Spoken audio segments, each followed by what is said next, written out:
Sekarang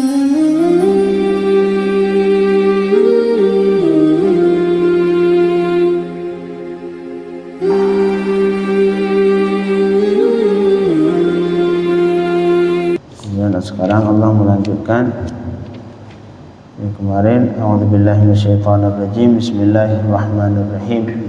Ulaika alladzina ishtaraw ad-dhalalata bil huda wal 'adzaba bil maghfirah fama asbarahum 'alan nar. Mereka itu yang dimaksud di sini adalah ulaika, itu bagi yang pernah belajar nahwu ataupun tata bahasa Arab, itu ulaika termasuk dalam golongan isim isyarah. Isim isyarah artinya isim kalimat ataupun kata yang maknanya sesuatu yang diisyarah, seperti ini, itu. Itu isim isyarah. Makanya hadza, hadhihi, tilka, dzalika, itu bagian dari isim isyarah. Termasuk ulaika, artinya mereka itu. Ulaika, mereka itu yang dimaksud Allah di sini adalah ulama Yahudi, adalah ulama Yahudi yang mengotak-ngatik kitab Taurat, membuang sesuatu yang tidak disenangi ataupun menyembunyikan sesuatu yang kira-kira menjauhkan mereka, yang membuat pengikut mereka menjauhi mereka, seperti halnya sifat Nabi Muhammad. Jadi semua ayat-ayat yang menjelaskan Nabi akhir zaman dihilangkan semua mereka dalam Taurat, dengan tujuan supaya pengikut mereka tidak mengikuti Nabi Muhammad sallallahu alaihi wasallam. Karena bagi mereka, kalau pengikutnya berpindah haluan mengikut Nabi Muhammad, otomatis entar pengikut mereka bertambah sedikit. Dengan demikian pemasukan mereka berkurang, dan itu mereka yang khawatir. Jadi dua khawatir mereka dua. Yang pertama pemasukan berkurang, yang kedua hilang kepemimpinan. Hilang kepemimpinan. Maka di dunia ini salah satu sesuatu yang tidak dianjurkan, yaitu hubbur riasah. Hubbur riasah ini artinya cinta pengen jadi pimpinan. Semua pengen jadi pemimpin. Saya pengen di sini jadi pemimpin, di situ jadi pemimpin. Itu sesuatu sifat yang tidak dianjurkan, sifat yang sifat perusak. Jadi keinginan ataupun cinta ingin menjadi pimpinan, harus saya yang jadi ketua. Di mana-mana harus saya yang jadi ketua. Di sini harus saya ketua. Di sana pengen beliau yang ketua. Di tempat lain juga harus beliau yang ketua. Walaupun kadang-kadang di tempat yang bukan kapasitasnya, tapi tetap ngotot ingin jadi ketua, ini bermasalah. Jadi seperti halnya ulama Yahudi, mereka pengen jadi status kepemimpinan mereka dirusak oleh Nabi Muhammad sallallahu alaihi wasallam. Dan dengan demikian kitab Taurat, yang padahal itu kitab yang mereka anggap suci, kitab yang mereka anggap suci, kitab yang mereka imani sudah ribuan tahun, demi menghilangkan kepemimpinan, karena khawatir hilang kepemimpinan, dia rubah itu Taurat. Makanya cinta untuk menjadi pemimpin, cinta menjadi ketua, ini bahaya. Bisa merusak sesuatu keyakinan yang sudah diyakini sampai puluhan tahun. Berani mengubah. Kalau kita mengubah Al-Quran, orang kalau pengen jadi pemimpin, kadang-kadang Quran berani dia ubah. Kalau sekarang mungkin Al-Quran enggak berani diubah. Kalau nas Al-Quran enggak berani diubah, tapi mereka mengubah artinya. Yang seharusnya artinya fulan, artinya A, diubah jadi B. Ini dia karena tujuan satu doang tadi, untuk mendapatkan kursi kepemimpinan. Jadi ulaika, kata Allah, mereka itu yang khawatir terhadap Nabi Muhammad tadi, yang khawatir hilang pengikut, yang akhirnya mengubah Taurat. Itulah orang-orang yang membeli kesesatan dengan dikorbankan petunjuk. Mereka mengorbankan petunjuk yang diberikan oleh Allah, yaitu At-Taurah. Itu rela mereka korbankan. Udah, Taurat ini enggak berfungsi. Taurat ini bisa dikotak-katik, Taurat ini dibuang, terserah. Padahal itu petunjuk dari Allah, dan mengorbankan petunjuk untuk mengambil kesesatan.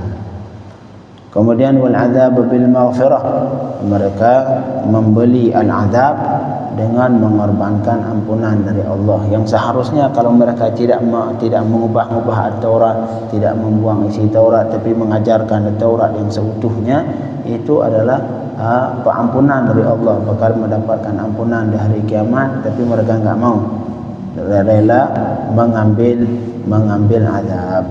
Fama asbaruhum 'alan nar, betapa sabar mereka itu di atas api neraka Allah Subhanahu wa taala. Artinya di sini bukan Allah yang ta'jub, bukan Allah yang heran, tapi al-mu'min.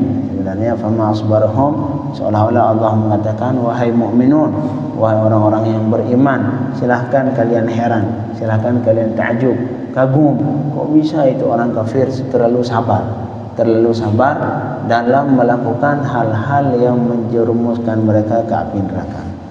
Itu yang maksud ayat fama asbaruhum 'alan nar. Kemudian Allah melanjutkan, zalika, kata Allah Subhanahu wa taala, demikian itu semua. Yang pertama mereka yang balasan untuk mereka yang kemarin, yang pertama ma ya'kulun fi butunihim illa an-nar, mereka tidak memakan kecuali api neraka. Ntar di hari kiamat Allah tidak mau berbicara dengan mereka, dan ntar di hari kiamat Allah tidak mau mensucikan mereka dari seluruh dosa mereka. Semua itu terjadi kenapa? Azab yang Allah berikan demikian rupa, dzalika, demikian itu artinya mereka makan api neraka, kemudian Allah tidak mau berbicara dengan mereka, dan di hari kiamat Allah tidak mau mengampuni dosa mereka. Alasan itu semua bi annallaha nazzala al-kitaba bil haqqi wa innal ladzina ikhtalafu fil kitabi lafi shiqaqin ba'id. Semua itu kata Allah terjadi bi yang bermakna sebab. Karena bi dalam bahasa Arab maknanya banyak. Ada yang kadang-kadang bi bermakna sebab, ada yang kadang-kadang bi bermakna isti'anah. Seperti misalkan katabtu bil qalami, aku menulis dengan bantuan pulpen. Nah, itu bi bermakna untuk menunjukkan pertolongan. Ada juga bi bermakna lengket, ilsaq. Ada juga bi yang di sini bermakna sababiyah, yaitu untuk menunjukkan sebab. Dzalika bi an, demikian semua itu dengan sebab. Dengan sebab annallaha nazzal kitab, dengan sebab sesungguh Allah menurunkan kitab bil haqq. Allah menurunkan kitab yang benar, yaitu At-Taurat. Tapi justru mereka antara yang bermasalah, mereka yang beriman sebagian Taurat dan kafir ke sebagian Taurat. Itu sifat ulama Yahudi. Artinya apa? Sebagian ayat-ayat At-Taurat yang menyenangkan mereka itu dibiarkan, mereka imani. Sedangkan ayat-ayat yang tidak membuat mereka nyaman, yang ayat-ayat yang menjelaskan sifat Nabi Muhammad sallallahu alaihi wasallam, itu mereka hilangkan. Akhirnya mereka termasuk dalam golongan orang-orang yang beriman sebagian Alkitab dan kufur ke sebagian yang lain. Ayat yang membuat mereka senang mereka terima, ayat yang tidak membuat mereka senang mereka hilangkan. Begitu ini sifat ulama Yahudi. Dan dan sifat seperti ini kita diperintahkan untuk menjauhkan terhadap Al-Quran. Jangan sampai Al-Quran yang ayat-ayat yang membuat kita nyaman ambil, sedangkan giliran disebut ayat-ayat yang membuat kita tidak nyaman dijauhkan. Nah, ini salah satu sifat yang dimiliki ulama Yahudi. Ketika Allah mengatakan di sebagian ayat, tu'minuna bil kitabi wa tu'minuna bi ba'dil kitabi wa yu'minuna bi ba'dil kitabi wa yakfuruna bi ba'd. Mereka beriman sebagian kitab, sebagian ayat-ayat yang menyenangkan mereka iman. Ini kita iman. Tapi wa yakfuruna bi ba'din, dan mereka kufur ke sebagian yang lain. Ayat-ayat yang menjelaskan Nabi Muhammad ini dihilangkan semua, kan mereka kufur. Mereka tidak mengakui itu adalah bagian dari At-Taurah. Dan makanya dalam Al-Quran halnya juga harus sama. Tidak boleh sebagian ayat dari Al-Quran yang membuat kita nyaman kita imani, sedangkan sebagian yang lain kita buang, tak terima. Jadi kata Allah Subhanahu wa taala, ya ayyuhalladzina amanu udkhulu fis silmi kaffatan. Jadi wahai orang yang beriman, masuk dalam Islam secara kafah, seluruhnya, harus totalitas. Jangan setengah-setengah. Ngambil ayat yang menyenangkan, ngambil. Ayat yang tidak menyenangkan, enggak mengambil. Semua Al-Quran dari mulai Fatihah, dari Bismillahirrahmanirrahim sampai di ujung An-Nas, minal jinnati wan nas, semuanya ayat yang bersumber dari Allah Subhanahu wa taala yang wajib kita imani semuanya. Tidak boleh kita ambil sebagian dan meninggalkan sebagian yang lain. Jadi kata Allah, semua itu terjadi, semua ada balasan yang Allah berikan ke orang ulama Yahudi terjadi dengan sebab Allah menurun kitab bil haqq yang benar, tapi justru orang kafirnya, ulama Yahudi tadi yang tidak mau menerima, akhirnya mereka beriman sebagian ayat dan kufur sebagian ayat. Allah melanjutkan, wa innal ladzina ikhtalafu fil kitab, dan sesungguh orang-orang yang berbeda pendapat dalam Alkitab. Arti di sini berbeda-beda, artinya ngambil sebagian, buang sebagian. Nah, itu makna ikhtalafu fil kitab. Jadi sesungguh orang-orang yang berbeda pada Alkitab. Artinya mengambil sebagian Alkitab dan membuang sebagian. Ayat-ayat yang menyenangkan diambil, ayat-ayat yang tidak menyenangkan dijauhi. Yang dimaksud di sini adalah Yahudi. Karena Yahudi seperti tadi, ayat yang menyenangkan mereka ambil, sedangkan ayat yang menyangkut Nabi Muhammad dihapus.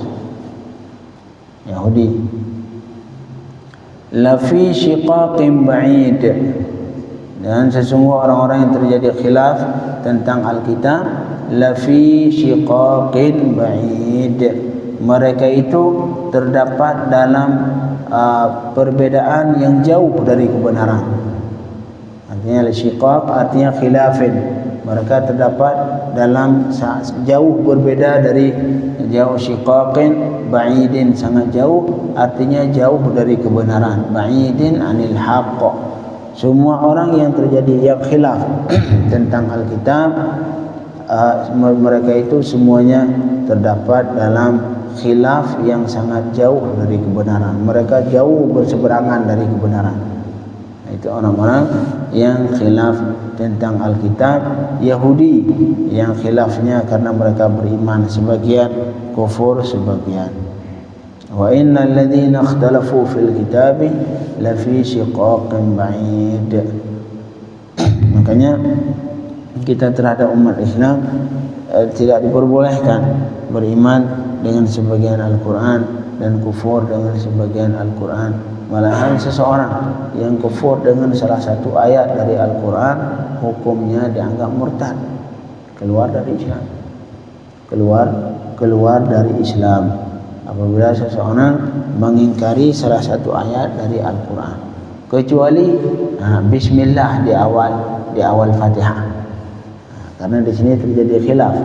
Sebagian ulama mengatakan Al-Quran, sebagian ulama mengatakan bukan bagian dari Fatihah. Jadi bismillah bagian di Fatihah atau bukan? Sebagian ulama mengatakan mazhab Syafi'i, bismillah bagian dari Fatihah. Sedangkan sebagian mazhab yang lain mengatakan bismillah bukan bagian dari Fatihah. Makanya seseorang mengingkari, menurut saya bismillah bukan bagian dari Fatihah. Ini hukumnya murtad atau tidak? Tidak murtad. Tidak murtad. Nah, sebagian ulama tidak murtad karena memang di situ terjadi khilaf ulama. Kecuali bismillah yang terdapat di surat An-Naml, nah, itu murtad. Karena itu bagian dari ayat, ittifaq semua qiraat, ittifaq semua ulama, bagian dari Al-Quran. Ketika Allah mengatakan, ketika Allah mengkisahkan tentang kisah Sayyidina Sulaiman dengan Bilqis. Dan Bilqis setelah sampai surat dari Sayyidina Sulaiman lewat perantara burung hudhud, kata Bilqis, ya qalat ya ayyuhal mala'u inni ulqiya ilayya kitabun karim innahu min Sulaiman wa innahu bismillahirrahmanirrahim alla ta'alu alayya wa atuni muslimin. Kan Sayyidina Bilqis, ya ayyuhal mala', beliau berkata, wahai pemimpin al-mala' ini adalah pengikut-pengikutku, al-mala'u inni ulqiya ilayya kitabun karim, aku dikirimkan surat. Dari kitabun karim dapat surat, dapat buku. Kitabun karim innahum min Sulaiman, yang di situ tertulis bahwa surat itu dari Nabi Sulaiman. Wa innahu, isinya apa? Isinya yang pertama, wa innahu bismillahirrahmanirrahim. Isinya adalah bismillahirrahmanirrahim dan tambahannya alla ta'alu alayya wa atuni muslimin. Nah, ini kalau ayat bismillah ini. Kalau yang bismillah di sini bagi yang mengingkari hukumnya murtad, keluar dari Islam. Nah, jadi bismillah, semua bismillah tidak murtad ketika diingkari kecuali yang ini. Bismillah di awal Fatihah, bismillah di awal Baqarah, bismillah di awal surah Al-Waqiah, bismillah semua awal-awal surat. Misalkan bismillahirrahmanirrahim Taha, bismillahirrahmanirrahim Qul huwallahu ahad. Ini semua bismillah di awal surat bukan dari surat, bukan bagian dari surat itu. Makanya seseorang yang mengingkari itu bukan Al-Quran. Bismillah di awal Qul huwallahu ahad itu bukan Al-Quran. Apakah murtad atau tidak? Tidak murtad. Tidak murtad. Dan beriman dengan Al-Quran juga bukan cuma beriman dengan lafaz Al-Quran, juga harus beriman dengan makna Al-Quran. Beriman dengan makna Al-Quran dan harus mengamalkan dengan seluruh isi Al-Quran. Tidak boleh lafaznya kita imani, lafaznya benar, tapi isinya tidak mau kita terima. Ini juga bermasalah. Dan yang harus kita yakini tentang Al-Quran juga, ini karena menyangkut Al-Quran, tidak boleh kita tidak boleh terdapat dalam hati manusia menganggap bahwa Al-Quran itu terdapat kontradiksi antara satu ayat dengan ayat yang lain. Enggak boleh, tidak boleh kita meyakini ini ayat ini bertentangan dengan ayat ini, enggak boleh. Kata Allah Subhanahu wa taala, afala yatadabbaruna al-Qur'an walau kana min 'indi ghairillah lawajadu fihi ikhtilafan katsira. Afala yatadabbaruna al-Qur'an, kenapa mereka tidak mau bertadabbur Al-Quran, memahami Al-Quran, bertafakur, memikirkan isi Al-Quran, mendalami isi Al-Quran. Afala yatadabbaruna al-Quran walau kana min 'indi ghairillah, kata Allah, seandainya Al-Quran ini bukan bersumber dari Allah, lawajadu fihi ikhtilafan katsira, maka sungguh mereka akan mendapatkan dalam Al-Quran ikhtilaf yang banyak, ikhtilaf beda. Ini satu ayat menyeruh A sedangkan ayat lain menyeruh B. Jadi banyak pertentangan dalam Al-Quran. Ini kalau misalkan Al-Quran sumbernya bukan Allah Subhanahu wa taala. Artinya dari ayat ini dipahami karena Al-Quran adalah sumbernya dari Allah, berarti dalam Al-Quran tidak boleh terdapat satu atau dua ayat yang saling bertentangan. Makanya keyakinan yang sering kita sebutkan seperti keyakinan Allah di langit, ini tidak boleh diimani karena dalam Al-Quran kalau itu diimani maka justru Al-Quran ini jadi bahan permainan. Ada satu ayat kata Allah, wa huwallahu fis samawati wa fil ardi, Allah itu di langit dan di bumi. Satu ayat. Di ayat yang lain Allah mengatakan wa huwa aqrabu ilaikum min hablil warid, Allah lebih dekat dari ulat nadi. Berada di sini Allah. Jadi di langit dan di bumi, sekarang di ulat nadi. Kemudian kata Allah di ayat yang lain, wa idza sa'alaka ibadi anni fa inni qarib, apabila hamba-Ku bertanya kepada engkau tentangku, maka jawab inni qarib, aku dekat. Allah dekat dengan kita. bukan di langit, kalau dekat. Di ayat yang lain Allah mengatakan wa huwa ma'akum aina ma kuntum. Allah itu dimanapun Allah bersama kalian dimanapun kalian berada. Jadi Allah dimanapun kita berada, di situ ada Allah. Ini semua bagian dari ayat Al-Quran, bagian semua ayat Al-Quran. Ayat-ayat semua